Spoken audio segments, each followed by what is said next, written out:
So I just want to talk to you a little bit about the short game, particularly around the green at this time of year.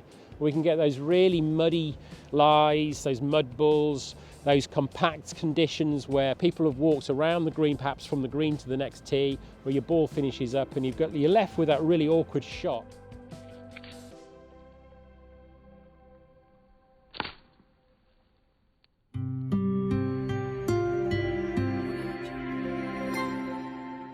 So what I want you to do when you set up to the golf ball is to set up square to the hole or your target line, feet about a couple of club widths across, not too far apart or too close, but just comfortable, as if I'm just talking to you as I am now.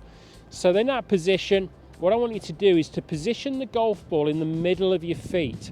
So between your toes there, get the golf ball in the middle there. The shaft of the golf club and the club is positioned so that the shaft sits vertical in front of me. It's not too aggressive, so where it's showing too much of the leading edge. It's just set straight up and down right in front of me. As I hold on to the club, I'm just going to go down the handle a little bit, closer to the club head, giving me a little bit more control. Now, one thing I also want you to do, and this is important, is to get your shoulders level. So your shoulder line, I want to see that left shoulder slightly down more towards the target. So that helps level the shoulders up. But also what it's going to do during the golf swing, it's going to shallow the actual arc of the swing into the ball, which is going to give you a better contact and help us to use the bounce angle of the golf club a little bit more. The bounce is our friend, and this is where this technique can help us to make better contact on the golf ball. I'm just going to talk a little bit about the backswing.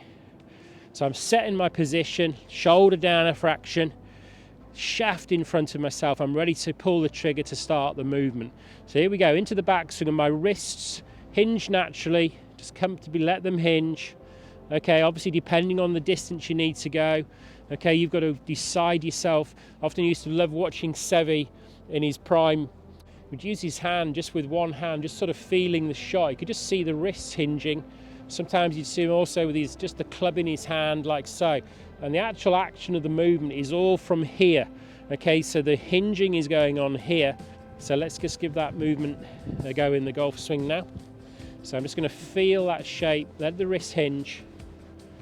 Let it feel as if the club head is going to do the work and the bounce is really going to come into its own.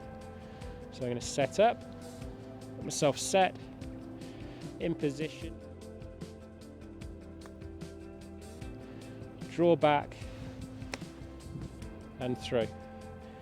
Just going to show you as I start to descend down through into impact. One thing I always try and focus on is, obviously as I descend, the wrists are unhinging, but as soon as the shaft matches the forearm, that's it, it's done its job. I'm happy with that. So what's going to happen now, the body's going to take over, and my lower body is going to turn through to the target, the transition to the lower body pulling that club head through. And if you look at where I finish, with my hands are very low, almost feeling as if it's in my left hip pocket.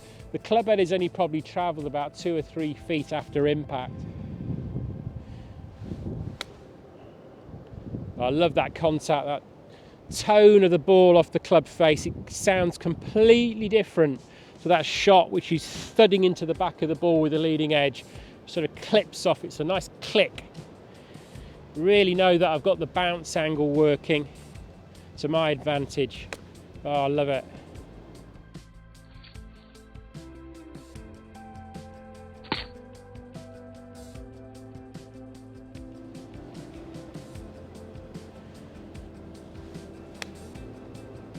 Oh, absolutely nailed it.